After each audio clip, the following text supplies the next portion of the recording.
دوستان عزیزم، درود و مهر. امیدوارم حال دلتون عالی باشه. اگه دنبال یه غذای اصیل و خوشمزه و مقوی هستید، ماش قمری رو از دست ندین که طعمی بی‌نظیر و دلچسبی داره و هم فوق‌العاده لذیذه. اگه تا حالا امتحانش نکردین، وقتشه که مزه واقعی یک غذای سنتی رو تجربه کنید.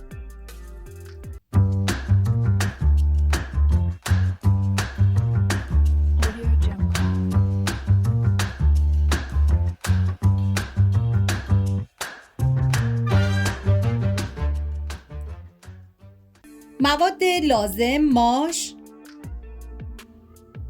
کلم قمری، برنج نیمدانه، سبزی معطر، استاک گوشت و ادویه هم شامل نمک، فلفل سیاه، زردچوبه و پودر گشنیز هستش. من اندازه های دقیق و داخل دیسکریپشن نوشتم. حالا پیازی که داریم من به صورت اسلایسی ریزش میکنم و شما به هر مدلی که دوست داریم میتونیم پیاز رو ریز کنیم، فرقی نمیکنه.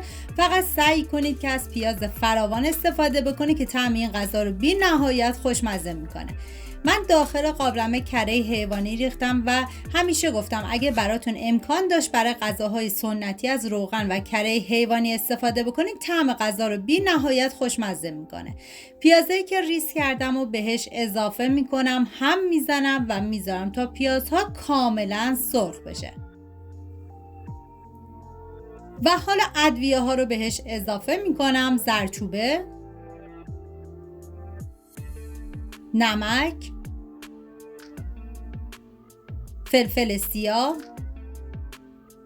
و پودر گشنیز. ببینید تو رسیپی اصلیش پودر گشنیز نبود، پس قابل حذفه.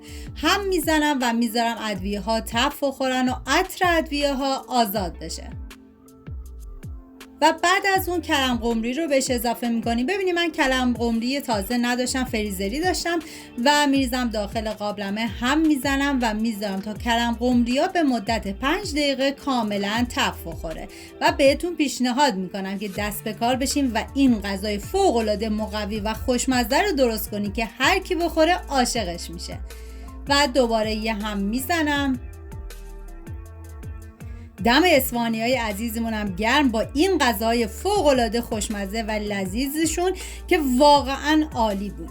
و حالا سبزی معطر رو بهش اضافه میکنم. ببینید من نوع و مقدار سبزی رو داخل دیسکریپشن نوشتم. هم میزنم و میذارم تا سبزی هم یه تفتی بخوره. واقعا تنوع غذاهای سنتی تو ایران ما خیلی زیاده و یکی از یکی خوشمزه تر و مقوی تر هستن. و دوباره هم میزنم. و بعد از اون ماشی که از 24 ساعت قبل خیس کردم و میریزم داخل قابلمه. و برنج نیمدونه من از 2 ساعت قبل خیس کردم. این برنج رو به بقیه مواد اضافه میکنم و یه هم میزنم تا همه مواد با هم دیگه مخلوط بشن و یه تفت خیلی مختصری هم بخورن. و بعد از اون من استاک گوشت رو بهش اضافه میکنم. ببینید اگه استاک یا عصاره گوشت نداشتید اشکالی نداره، میتونید از آب جوش استفاده بکنید به تنهایی. و مقداری هم من آب جوش بهش اضافه میکنم و زمان میدم. زمان پخت این غذا 2 ساعت هستش و بعد از اون دیگه کاملا آماده است. من اینجا دیگه زمان میدم تا کاملا بپزه و لابدار بشه. و وقتی دیگه غذا کاملا پخت و ببینید طبق تصویر کاملا لابدار شد، اینجا دیگه غذای ما آماده است. و ببینید یه نکته خیلی مهم، حتما در طی زمان پخت چندین مرتبه هم بزنید، چون این غذا برنج داره، احتمال اینکه ته بگیره زیاده. بعد از اینکه هم زدم با بلندر، حالا کاملا لهش میکنم. شما اگه بلندر نداشتید میتونید از گوشت‌کوب دستی استفاده بکنید، فرقی نمیکنه. حالا کاملا له میکنم و بعد از اون میذارم به مدت 1 ربع دیگه این غذا بپزه و بعد از اون کاملا آماده است. امیدوارم از این ویدیو خوشتون اومده باشه و اگه تا الان کانال سابسکرایب نکردید خوشحال میشم سابسکرایب کنید و برای دوستاتونم بفرستید. لایک و کامنتاتونم که کلی به من انرژی میده و کمک میکنه ویدیوهای من به افراد بیشتری نمایش داده بشه. اینم از غذای فوق‌العاده مقوی و خوشمزه ما امیدوارم درست کنید، در کنار خانواده از خوردنش لذت ببرید. و من در آخر با پیاز چیپسی و نعناداغم تزیینش کردم.